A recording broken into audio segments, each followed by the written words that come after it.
বিয়ে করা জায়েজ আছে, কিন্তু শর্ত তিনটা। হয় এতিম হওয়া লাগবে, অসহায়। 2 নম্বরে সে বিধবা হওয়া লাগবে। 3 নম্বরে তার স্বামী পরিত্যক্তা হওয়া লাগবে। এরকম মহিলা দেখে বিয়ে করার নিয়ম। আরো খুঁজে বেড়াচ্ছে আকিস গ্রুপের মেয়ে।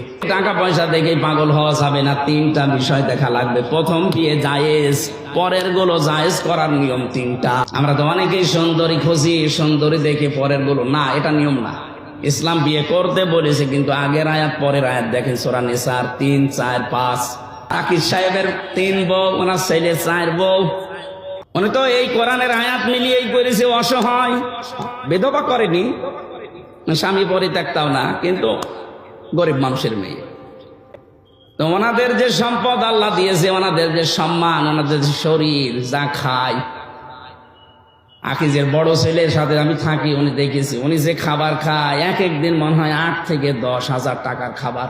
এই এত খাওয়া লাগে না, এমন এমন খাবার, এত দাম 2000 টাকা। এক মহিলার যদি 4 স্বামী হয়, সন্তান হলে কাড়াকাড়ি হবে না? এ বলবে আমি হাফ বাবা, ও বলবে আমি ফুল বাবা, ও বলবে আমি 3 ভাগের 1 ভাগ বাবা।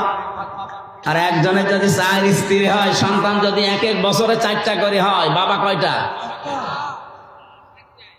তো বিয়ের ক্ষেত্রে এই নিয়মটা, যাদের ইনসাফ করার মতো যোগ্যতা নেই, এই মানুষগুলোর আর না করাই ভালো। একটা নিয়েই সন্তুষ্ট থাকা দরকার। এই আয়াতের শেষের দিকে এটা আছে।